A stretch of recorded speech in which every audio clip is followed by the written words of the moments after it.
A very good morning to all of you. You're watching Mirror Now. I am Gauri Singh. First up, making a start here with some updates coming in from the national capital.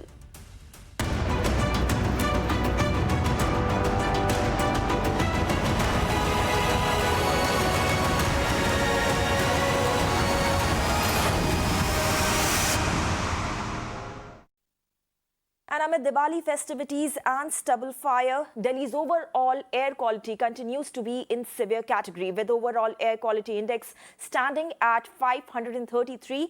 All prominent areas in the city, such as Anand Vihar, Chandni Chowk, Dwarka Sector 8 and ITU, among others, have reported severe air quality today. In fact, to get more details from the ground, what exactly is happening in the national capital, in the adjoining areas, of course, I'm now being joined by Amit Gautam.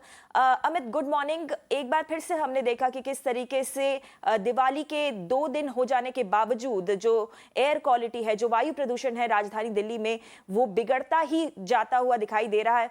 आज की अगर ताज़ा स्थिति की बात करें तो फिलहाल राजधानी में हालात कैसे हैं? क्या स्मॉग की जो समस्या है वो भी बढ़ती हुई दिखाई दे रही है?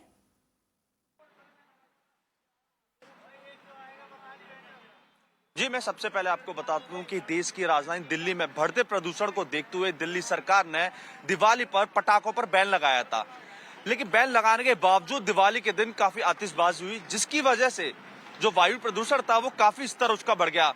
आपको बता दें, दिवाली के दिन के बाद अगले दिन यानी कल की बात करें तो एक्यूआई लेवल जो था वो 500 से ऊपर चला गया था। और कहीं दिल्ली में कई ऐसी जगह थी, आनंद विहार ले लीजिए, मेजर स्टेडियम ले लीजिए, ध्यानचंद, उसकी बात करिए तो 999 तक यहाँ एक्यूआई लेवल पहुंच चुका था। देखिए, मैं इस वक्त दिल्ली के इंडिया गेट पर मौजूद हूँ। आप अंदाजा लगा सकते हैं कि दिल्ली की स्थिति क्या है। इस वक्त दूसरी तरफ सूरज है, धूप है, लेकिन इसके बावजूद इंडिया गेट की तस्वीर जो है काफी धुंधली नजर आ रही है, विजिबिलिटी काफी कम है।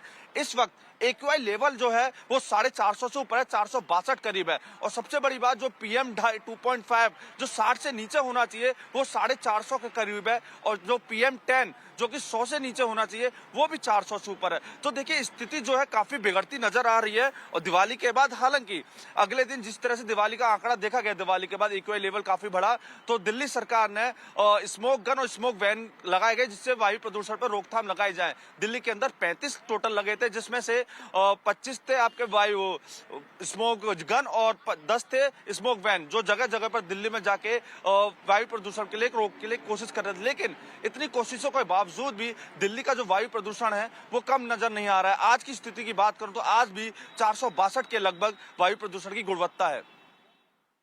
जी बिल्कुल, जो तस्वीरें आप दिखा रहे हैं हमें, उसी से अंदाज़ा हम लगा सकते हैं कि फ़िलहाल राजधानी दिल्ली की हवा की स्थिति, प्रदूषण की स्थिति कैसी है। आप हमारे साथ बने रहिए, अपने दर्शकों को कुछ और अपडेट्स भी दे दें। As our reporter on ground was telling us how the situation is actually worsening in the national capital and with acute pollution in national capital that is going to last the entire winter now. Children are among the most vulnerable to the risks. Speaking on the long-term impact of pollution on children, AIIMS director Dr. Randeep Guleria has said that growing up in polluted areas actually leads to lung damage in children and also decrease their lung growth. Listen in. We have done a study in the last 2-3 years before COVID, where we followed up to see all our admissions in children and in adults in the emergency department and linked that with air pollution.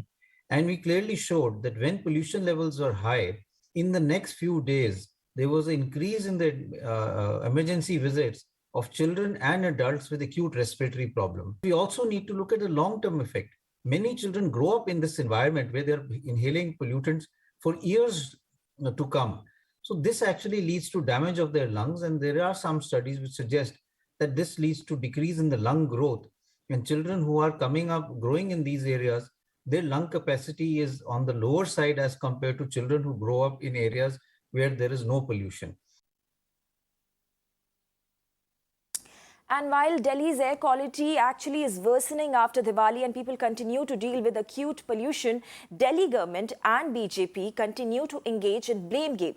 Now, Delhi Environment Minister Gopal Rai has blamed the BJP for deliberately making people burst crackers on Diwali, adding that BJP workers gave not bursting crackers a religious color. Whereas BJP Delhi President Adesh Gupta has blamed the AAP government of inaction, citing that Delhi's air quality was in dangerous levels even when people were not bursting crackers. Listen in. ये सच है कि दिल्ली के अंदर pollution को बढ़ाने में दीपावली पे पटाखों का रोल होता है। भारतीय जनता पार्टी ने जानबूझ करके पटाखे जलवाए।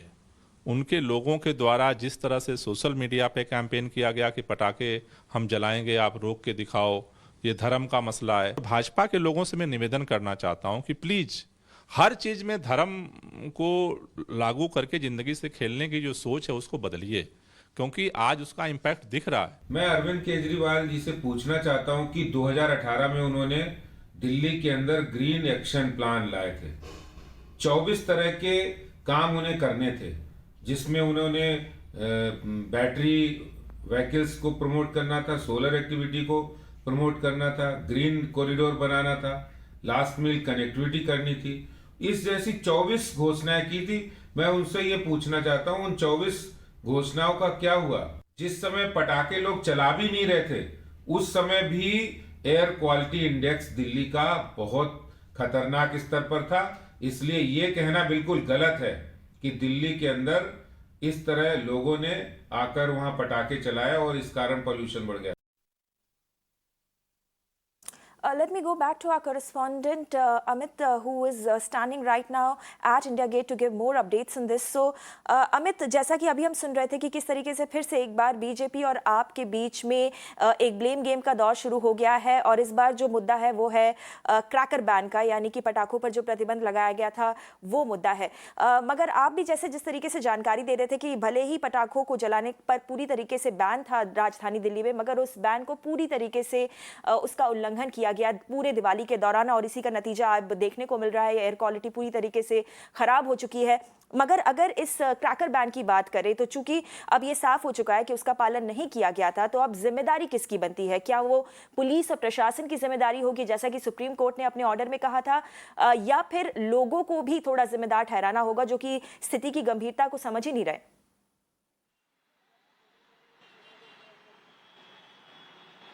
देखिए, चीजें जो हैं वो एक साथ मिलकर बनती हैं। पहले आपको बता दें कि जिस तरह से राजनीति गर्मा गई है इसको देखते हुए कि बैन को लेकर, तो कहीं ना कहीं दिल्ली में कई सारे वीडियो सोशल मीडिया पर लोगों ने डाले जहां वो दिल्ली में रह रहे थे, पटाखों को जलाते हुए, अनार को जलाते हुए काफी सारे वीडियो ज्यादा वायरल हो रहे हैं। और हालांकि सोशल मीडिया पर सबने अपना अपना पटाखे जलाते हुए अपने वीडियो शेयर करिए, तो ये कहना बिल्कुल गलत है कि बैन था और इस तरह से। और हाँ, हालांकि आम आदमी पार्टी वो लगातार बीजेपी पे आरोप लगा रही है कि बीजेपी वालों ने ही पटाखे जलवाए थे, जो सरासर चीजें नहीं है। ये देखना होगा, हालांकि कुछ ना कुछ प्रशासन की भी गलती रही है, चीजों को देख लिए, लेकिन इसके साथ साथ लोगों को भी जागरूक होना चाहिए। उनको भी देखना चाहिए कि दिल्ली में जो वो रह रहे हैं, दिल्ली निवासी हैं, तो उनके ये चीजें होने से प्रदूषण लेवल कितना बढ़ जाएगा। तो ये ऐसा नहीं है कि सिर्फ सरकार की ही जिम्मेदारी होती है, इसमें नागरिक की भी पूरी जिम्मेदारी होती है। उनको भी सोचना चाहिए कि अगर वो जलाते हैं तो उसका वायु प्रदूषण वैसे भी इतना ज्यादा दिल्ली के अंदर है, और अगर उसके जलाने के बाद कितना लेवल एक्यूआई लेवल पहुंच जाएगा। और सबसे पहले आपको बता दें कि देश में सबसे ज्यादा एक्यूआई लेवल जो है वायु प्रदूषण से, वो दिल्ली के अंदर ही सबसे ज्यादा खतरनाक स्थिति में है। जी अमित, शुक्रिया इस पूरी जानकारी के लिए और इंडिया गेट से हमें ताज़ा स्थिति बताने के लिए। So how our correspondent was explaining to us, the situation in Delhi is actually deteriorating when it comes to air pollution. It's been 2 days since Diwali is gone, but still the air quality is just plunging. Today it is in severe category and the situation is just worsening with each passing hour.